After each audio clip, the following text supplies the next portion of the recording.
To Chase Center, the second round of the NBA draft coming up at 1 o'clock. Warriors select number 52. And joining us right now is Executive Vice President of Basketball Operations, Assistant General Manager Kirk Lacob. And before we even get to him, Sham Charania of The Athletic reporting that the Oklahoma City Thunder are trading Lindy Waters III to Golden State for the number 52 pick. Kirk cannot talk about that right now. That's being reported, and so that is being reported, but Kirk cannot comment on that right now. What he can comment on is the state of the Warriors. Welcome, man. Thanks for joining us. Yeah, thanks for having me. Let me start here with where you guys are in the era you're in. How difficult is it to balance Steph Curry's window with future decisions after he is gone and being responsible to the organization beyond him? Well, I think that's the job regardless, right? I mean, we have to make sure that we have a chance to be good as long as we can, but you also want the best team you can right now, always. And I think especially when you've got a guy of his caliber, and when you think you've got a chance to win, you got to go for it. So it also matters, you know, what can you get, what's out there. That impacts how aggressive you can be in any situation. Or maybe I don't want to say aggressive, because you can be really aggressive and still not be able to get things done. Sometimes you can be really aggressive and get a lot of stuff done. So no, I think the most important thing is that we want to try to have the best team we can now. That's extremely important, especially when we think there's a window to win a championship. That comes first. But you also want to make sure that you don't make a move that improves you but doesn't improve you enough, and then you're out the opportunity to get even better. But that's the tricky part, frankly, right, is balancing how good can we get right now and how much can we leave to make sure we can get even better. That's the part the market decides that, to be honest, and other teams. Right. Kirk, my partner, always good to see you. My partner makes fun of me because I'm a fan. I wear my heart on my sleeve. I share my feelings as best I can do when I come in. And I just keep watching the Sacramento Warrior playing game. And I see something different every time I watch it. And I haven't come to grips with the Warriors weren't in the playoffs. Like, that bothers me. But can you share with us when that final buzzer went off in Sacramento and the reality set in that, you know what, we're not part of the playoffs? What went through your mind? Well, first of all, you should not apologize for being a fan. Isn't that the point of sports? Short for fanatic. Yeah. With me, yes. Not with anybody else. Yeah, I think, look, we were all incredibly disappointed. We were disappointed that we put ourselves in that position to begin with. We were really hoping that wasn't going to be the case. Obviously, the West was incredibly tough this year. We had some self-inflicted wounds early on between tough losses, guys missing games for various reasons. We just, we won 46 games. That's pretty good. Typically that's pretty good, and then it'll get you in the playoffs. But you don't want to put yourself ever in the position where that might not be good enough. And we did. And then you're in a one-game play-in to get in there against a really good opponent who knows us well. And, they needed to get us back for last year too. And it was tough to watch. It was really tough to watch. I think there was a lot of shock from a lot of people right after the game because you never think you're going to lose until you lose. And, yeah, it was not a good feeling. To be honest, I think we knew we won 46 games and we were in the play-in game, and so there were some of us that were probably more realistic about our chances than others, but we still had hope. But it was a crappy feeling, and what it did is fuel the fire to know that we can never put ourselves in that position again. Whether that's, the front office, the coaching staff, the players, everyone took it upon themselves that we got to do better than that. Like, if you want a real shot, you better win 50. You better win 53. And whatever it's going to do to get to that point, we got to do it. Executive Vice President of Basketball Operations and Assistant General Manager Kirk Lacob joining us. We are outside Chase Center. Round 2 of the NBA draft is coming up at 1 o'clock.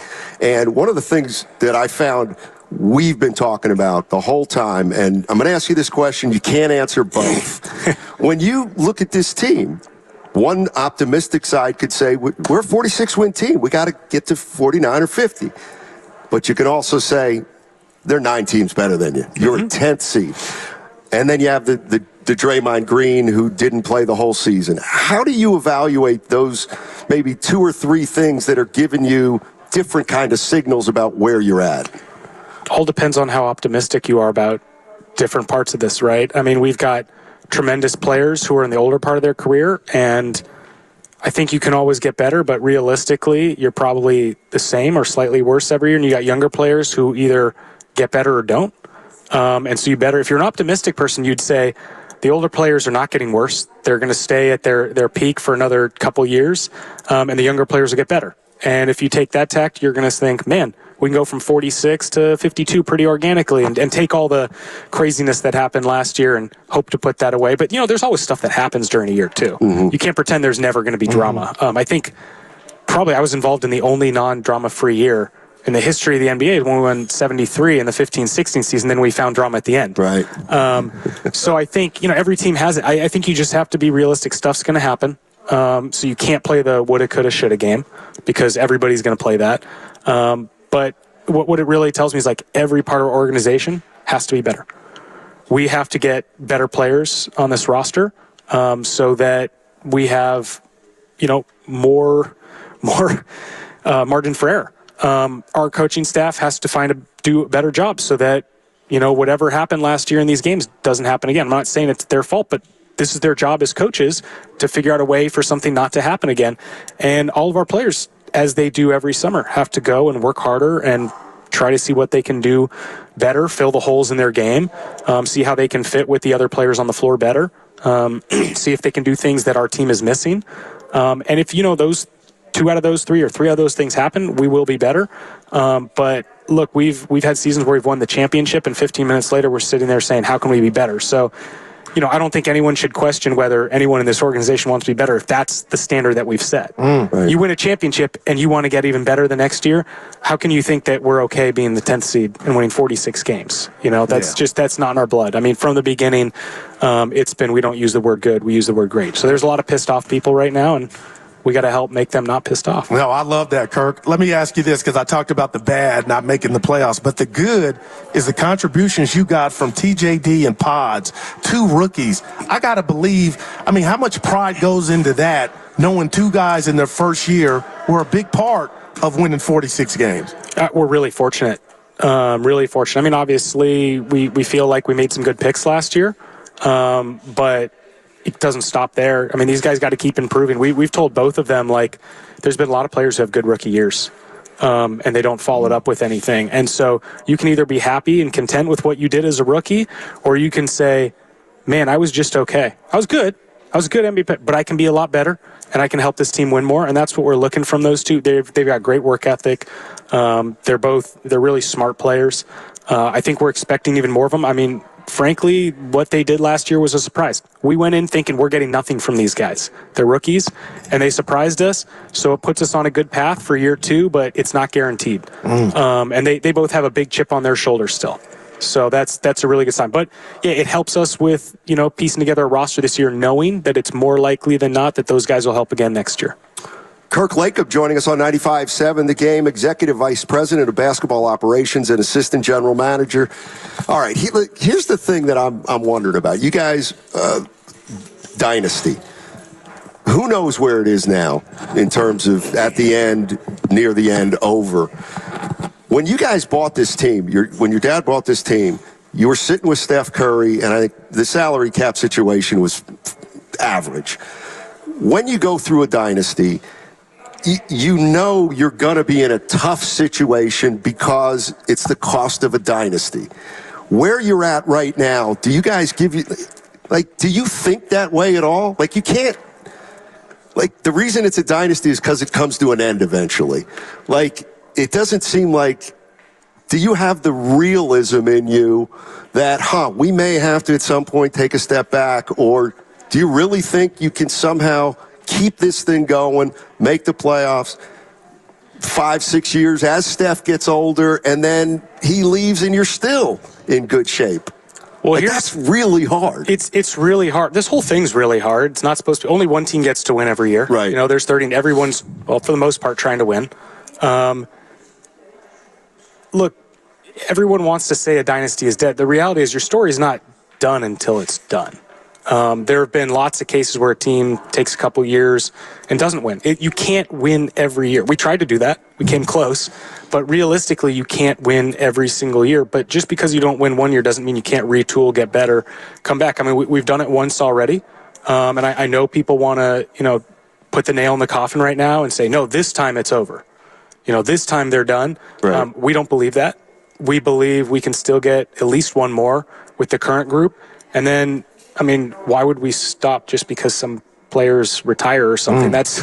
We still are going to try to win a championship. It gets harder when you don't have Steph Curry, Draymond Green, Klay Thompson. It definitely gets harder, but that's always the goal. I just think it's very easy to write a team. And I would do the same thing, by the way. We do the same thing. Every time a team loses, they're done. Next summer's going to be impossible for them. And look, people probably said that about Boston. Said, oh, that was their one chance. They didn't do it. And look at what they did. So it's on us to get better, but by no means do we think the dynasty is over. You don't get to say these are the years of a dynasty until 10 or 15 years later. Right. And so to us, we're still in it, and we're going to try to win the championship this year, next year, and the year after. I love that. How do you acquire 3 Hall of Famers in the next 5 years? Hey, I didn't say I had a plan. I didn't say it was easy. No, but the standard is so high that it's created almost a feeling that it could last forever almost. Yeah, and you know what? I think because the standard is so high, a lot of people take that, they run from that. You're afraid of having to live up to expectations. Living to expectations is hard. There's a lot of pressure on people, but some people thrive in that. They love it. And some don't like it. They want to run away from it. As a group, we're the type that runs towards it. We love that pressure. I think, who said it a long time ago, I make love to pressure? Steven Jackson. Steven Jackson, yeah. Right before he asked for a trade. One of the great Warrior quotes of all time. Oh, I think we've got a group that loves to make love to pressure. We love having that on our back. We love that target. It fuels them. It fuels our players. It fuels Steve. It fuels Mike. It fuels Joe. So this is good for us. People coming at us, telling us, you're done. That's a good thing. And it fuels that fire in a very positive way. Kirk, let me run this by you, because to me, if the Warriors are going to get back and have a chance at it, start next year, it starts and ends with number 30. And we get so fixated, fans, writers, with the birth certificate and the age. I watched every second of every game you guys played last year, and I mean this. Steph Curry is not the problem. Did he have a most consistent second half like he did the first half? If you want to say no, I get that. But there's no way he's still not operating on high octane as a top 10 player. Talk to us about the year he had, because he's 36, but if you watch the games, I just feels like he needs more help at this juncture in his career. You say what to that? Steph is a monster. This guy is as competitive as anybody I've been across in any walk of life, not just on the court. This guy is, I know it doesn't look like it, and we've talked, he doesn't look like that guy is so competitive, and he works so hard and so smart. We joke with him all the time that he's Tom Brady at basketball. He'll be, maybe I want to play 3 or 4 more years. And we're like, hey, you've been saying that for a while. Why can't you just do this till you're 45? There's other players in the NBA right now who I think people have predicted the end of their career for the last 10 years. And, some of those guys are still going at 40 years old and are unbelievable players. So I have absolutely no doubt Steph can continue to do that. And he's what you build around. It's just as simple as that. You build around special people, special players in any business. Not just in basketball, not just in team sports. You build around a singular special talent, and they need help. No one can do it by themselves. It's a team sport, and Steph knows that more. That's what's so great about him. He doesn't believe that he can ever do something by himself or that he needs to do something by himself. He's there to prop up others. He is collaborative. He's never pointing fingers, blame. He's always looking at himself and saying, man, what could I do to have a better year next year? And that's going to help the team. How can I help this team? How can I help the other players get better? How can I help us get better players? How can I help the coaching staff? What are the things that we can do differently, offensively or defensively? So, yeah, it starts at the top. It starts with your best guy. Steph is always going to take responsibility for everything, and that's what's unbelievable about him. Kirk Lacob joining us on 95.7 The Game, Executive Vice President of Basketball Operations for the Warriors, also the Assistant General Manager. There's some things you can talk about, some things you can't talk about. Obviously, we know everything about Clay and where he's at contractually, and he's going to become a free agent. Doesn't mean he's not a Warrior. Without getting into the details, because, I know you won't and you shouldn't have to, but is this among the toughest, let's say, emotional decisions that you've had to make with the Warriors?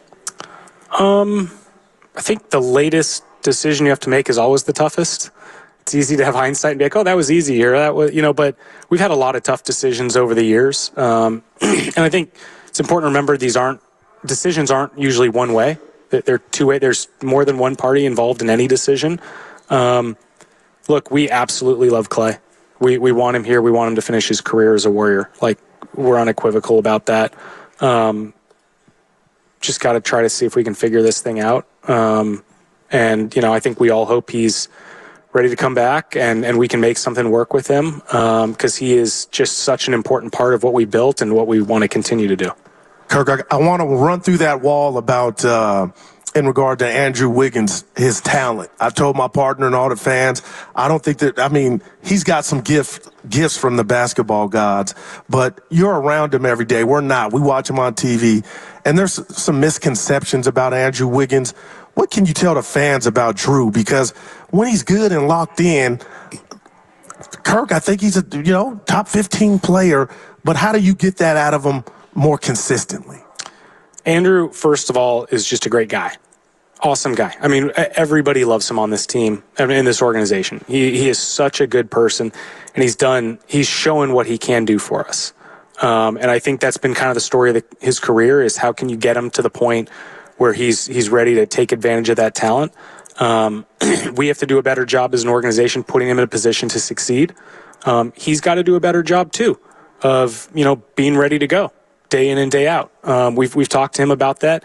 He gets it. I think the great thing about Andrew is he has shown when his back's against the wall, that's when he's good. So when people start to doubt him, and when he's got people in his corner propping him up, he's good. You saw when we first traded for him, like, people were dumping on him, said this guy's not going to play in the NBA much longer, worst number one pick, whatever. And he came in, was really good for us. And they said, can he really do it in the playoffs? So he never won a playoff series. And that guy just was all world. And so now we're back at that point with him where he's being doubted. And so we're working with him. He's working really hard. What I've loved to see is he's been around the Bay this summer a lot. Typically, he has a bunch of other things going on this summer, but he loves living here. His family's here. And so he's been around pretty much all summer, really working hard. And you see that fire being lit. So I would expect that he has a really good year this year coming up. And we got to do our best job to make sure that, he's in the optimal lineups and being used the right way and is ready to go when the season starts. Executive Vice President of Basketball Operations, Kirk Lacob, joining us. He's also the Assistant General Manager. We were talking about Steph a question or two ago, and you said, you build around him. He's special. It's just what you do. How do you answer the question, for how long? As long as he can do it, till the wheels fall off. And I don't think, I told you this, I just don't see the wheels falling off anytime soon. Like, this guy, he's made of something completely different. What's always amazing to me is, like, Steph and I are pretty much the same age. We were the same high school class, and he's like 6 months older than I am. And you see me out on the court. Yeah, we're going to get to that. Yeah, like, I can only run around for so long. I can barely run. Like, I don't know if I can get to sprint speed anymore. I definitely can't jump. And this guy looks like he's in better shape than our rookies every year. Actually, this is, I'll just say this. One of my favorite parts of every season is the end of the offseason when players start coming back in. And you've got guys who've been in all summer working their butts off. They're like, man, I'm going to earn a spot. I'm looking good out here at a good summer league. Right. We've been playing, this player development program. It's been great. And they start playing fives. And then Steph shows up, and that's my favorite day. Steph shows up and kills everybody. He is in these guys think they're in good shape. This guy comes on and runs circles around them every single year. And you see these guys who haven't been here before. The guys who have been here, they know. Right. They know what it's about. The guys who haven't been here, the shoulders slumping. Like halfway through the first game, they're like, "Oh my God." Like, I thought I was in good shape for the season to be about to start. I'm ramping up, and this dude is coming out. Like, he's got 2 MVPs, got 4 championships, and it's September, and he's killing. That's what makes him different, and that's why I believe, like, I love it. There's nothing. He can play as long as he wants. I mean, he's locked in all the time. For the section of fans that believe like the great Fitz, he joined our show last week, and he talked about forget any move. Just last year, I'm talking about no suspension from Dre. I mean, the Warriors aren't really a 10th seed. And we talked to the great Raymond Ritter earlier. He kind of echoed that, and I feel it. And we don't know what the future holds. But when you hear that, do you say, you know what, there's some merit in that? Had Draymond not been suspended and been available, we wouldn't have been operating from a 10th seed. Well, a couple thoughts. First of all, the great Fitz and the great Raymond Ritter. Yeah. Do I have to start? I have to start calling them that? No. I can't do that. I can't do that for either one of them. No, I mean, it to me, it's the shoulda, coulda, woulda game. We were the 10th seed. I don't care. We could have been whatever. We weren't. We were the 10th seed. We won 46 games. I don't want to hear it. You know, like, no excuses. Yeah, stuff happens. But like I said, I've been part of one season, and probably the only season I've seen any NBA team have where there are no issues. Right. You know, so there are issues every single year. Figure it out. Damn. That's on you. I mean, to anybody who's played basketball, you can blame whoever you want. At the end of the day, did you do your job? Did you play as hard as you? I can't tell you how many times growing up I was asked, did you give 100% out there? And I'm thinking, of course I did. And then I'm like, I gave 95%, didn't I? You know, so you got to dig deep. We got to be better. It's just, I don't care what happened last year. You know, Draymond knows. He'll be the first one to tell you. He messed up, and maybe it would have been different if he didn't, but he did. Yeah. He did. That's the reality. Kirk, thank you so much for Appreciate joining it, us, man. man. Really appreciate it. Generous with your time, especially on a day like today. Good luck. Yeah. Good luck the rest of the day with whatever you guys do, and have a great rest And of the do offseason. us a favor, Kirk. This next World Tournament, can you lead the former Hoopers off the team, just for the other guys? Because we're coming. Can I ask you something? Can somebody please beat me? Oh, boy. I'm begging. This will get back to Bonte. We got a team coming this Please. year. I was hurt last year, I've Kirk. been hearing from Bonte. He's got, and you know what? I heard from he's got some ex-players, and I talked to them. I said, I understand you guys play in the NBA. Did different. Don't come out to a 3-on-3 tournament and think you're better than everybody. Like, come out and beat my team. Somebody, please. I want to stop winning this thing. Is it a three-peat, or you guys went back-to-back? No, it's a three-peat. And by the way, we boy. changed the rosters. It's not just the same team. And I think I've won like 4 of these things. Somebody, please come beat me. All right, it's going to happen this year. It's going to happen this one. I don't know if this guy's You gonna heard do that, it, but, TJ. thanks so much for joining us, man. Thanks, guys. Good luck for the Appreciate rest of the it. Take it day, easy. and have a good one. That's Kirk Lacob, Executive Vice President of Basketball Operations and Assistant General Manager.